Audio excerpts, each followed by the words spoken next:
పూర్తి వివరాలకు చదవండి రేపటి అక్షర శిల్పం దినపత్రికలో.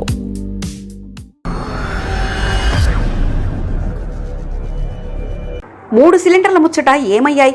మరికొన్ని రోజుల్లో రాష్ట్రంలో కూటమి సర్కార్ సూపర్ 6 పథకాల్లో కీలకమైన ఉచిత సిలిండర్ పథకానికి శ్రీకారం చుట్టనుంది. ఈ విషయాన్ని సీఎం చంద్రబాబు స్వయంగా చెప్పుకొచ్చారు. దీపావళి రోజు నుంచి 3 సిలిండర్ల పథకాన్ని ప్రారంభిస్తున్నట్లు తెలిపారు. దీనికి పెద్దగా సమయం లేదు. ఈ నెల 31నే దీపావళి, అదే రోజు ఈ కార్యక్రమానికి ఆయన శ్రీకారం చుట్టారు. అంటే మహా అయితే 20 రోజుల సమయం మాత్రమే ఉంది. మరి నేపథ్యంలో లబ్ధిదారులెవరు, ఎంతమందికి ఈ పథకాన్ని వర్తింపజేస్తున్నారు, అసలు ఎంతమంది అర్హులనే విషయాన్ని ప్రభుత్వం ఇప్పటివరకు స్పష్టం చేయలేదు.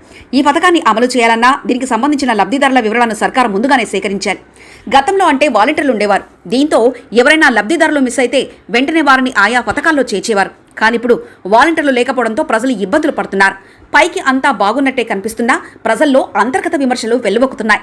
సరే, ఇప్పుడు అమలు చేయాలని భావిస్తున్న 3 సిలిండర్ల పథకానికి ఎవరికిస్తారు అనేది ప్రశ్న. వైట్ రేషన్ కార్డు ఉన్న వారికి ఇస్తామని ఎన్నికల సమయంలో హామీ ఇచ్చారు.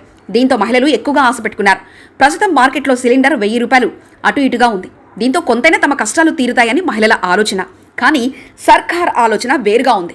కేంద్రం అమలు చేస్తున్న ఉజ్వల, గతంలో దీపం పథకం కింద ఎవరైతే సిలిండర్లు తీసుకున్నారో వారికే దీన్ని అమలు చేయాలని భావిస్తున్నట్లు తెలుస్తుంది. అయితే ఈ పథకంలో రాష్ట్రంలో కేవలం 12 లక్షల మంది మాత్రమే లబ్ధిదారులు ఉన్నారు. వాస్తవానికి 5 కోట్ల మంది ప్రజలు, 3 కోట్ల కుటుంబాలున్న రాష్ట్రంలో కేవలం 12 లక్షల కుటుంబాలకే ఉచిత సిలిండర్లు ఇస్తే ప్రజలు ఊరుకుంటారా అనేదే ప్రశ్న. ఎలా చూసుకున్నా ఉచిత సిలిండర్ల పథకం సక్సెస్ కాకపోతే ఇబ్బందే అని చెప్పాలి. మరిన్ని కథనాల కోసం సబ్స్క్రైబ్ చేసుకోండి మీ అక్షర శిల్పం. పూర్తి వివరాలకు చదవండి రేపటి అక్షర శిల్పం దినపత్రికలో.